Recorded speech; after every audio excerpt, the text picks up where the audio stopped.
Selamat datang di channel Baca Berita Viral.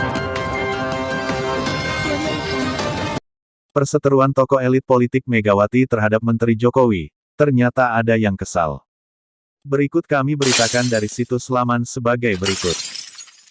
Jakarta, salah satu tokoh sekaligus kader PDI Perjuangan, Adian Apitupulu diam-diam memiliki keluh kesah yang cukup menarik, terkait dengan perseteruannya dengan Menteri Kabinet Jokowi Erick Thohir yang menduduki Menteri BUMN.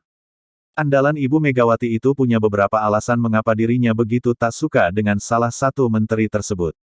Disebutkan Erick Thohir dianggapnya hanya dapat enaknya saja di pemerintahan Jokowi. Buktinya dia tanpa tergabung dalam perjuangan struktur Jokowi langsung duduk menjadi menteri. Kita ini kan dengan Jokowi dari dia masuk Jakarta, kadang-kadang suka bete lihat teman-teman tiba-tiba di ujung pertarungan di sini, muncullah lu mendapatkan semuanya, itu nyebelin gitu loh, kata Adian dikutip dari YouTube Akbar Faizal Uncensored.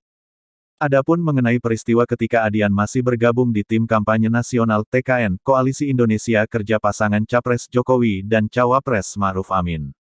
Gua gak mungkin menceritakan itu menyangkut beberapa orang. Menurut gua saat itu harusnya menterinya bukan Erick, kata dia. Walau demikian Erick pun sempat menghubungi Adian menjelang pengambilan sumpah sebagai menteri. Saat itu, Adian dan Erick Thohir berdebat via telepon. Gua bilang gua kesel aja ama lu. Lu waktu itu bilang gak mau jadi menteri. Terus tiba-tiba lu ambil, ujar Adian. Namun demikian, Erick Thohir tetap peduli dengan Adian. Buktinya Erick mengirim utusan Arya Sinulinga menemui Adian yang sedang terbaring sakit. Adian Apitupulu menceritakan, Arya ketika menyampaikan pesan dari Erick Thohir yang akan menanggung semua biaya perawatan Adian di rumah sakit. Disebutkan biaya Adian Apitupulu selama dirawat di rumah sakit menelan biaya antara 500 juta rupiah hingga 600 juta rupiah. Terus gua bilang, ini habisnya sekitar 500 sampai 600 juta. Pertama kalau segitu gua masih ada, kalau habis gua akan minta. Entah bagaimana cerita Arya terhadap peristiwa itu, Erick tersinggung, kata Adian. Akbar Faizal menyatakan kekesalan Adian terhadap Erick karena meminta pos komisaris di BUMN untuk rekannya.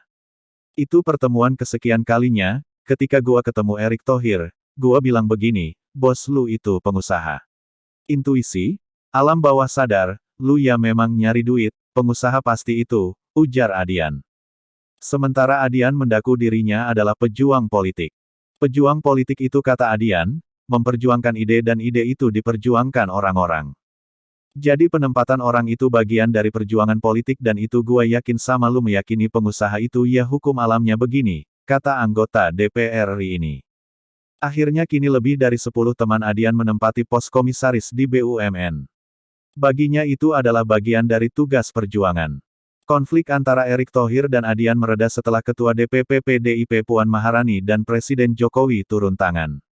Adian pernah dipanggil Puan menanyakan mengapa ia berkonflik dengan Erick Thohir. Adian lalu menjelaskan duduk perkaranya.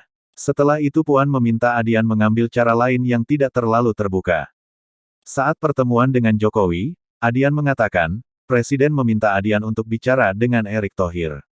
Presiden bilang begini, gimana Mas Adian mau ya bicara sama Pak Erick? Gak mau saya bilang. Tapi kalau Pak Presiden minta Erick bicara sama saya boleh. Tapi kalau diminta saya mendatangi, aku gak mau. Lalu dia, Erick telepon, ujar Adian. Yang bisa hentikan pertarungan gua dengan Erick Thohir cuma 2. Partai atau presiden. Itu saja, beber Adian lagi. Sungguh ironi para pejuang politik yang telah berjuang demi kepentingan golongannya untuk mencapai puncak. Namun lahan atau kursi diduduki oleh orang yang dianggap muncul secara tiba-tiba.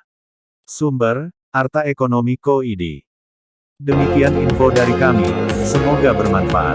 Dukung kami dengan cara, silakan like, subscribe dan bagikan ke sosmed Anda.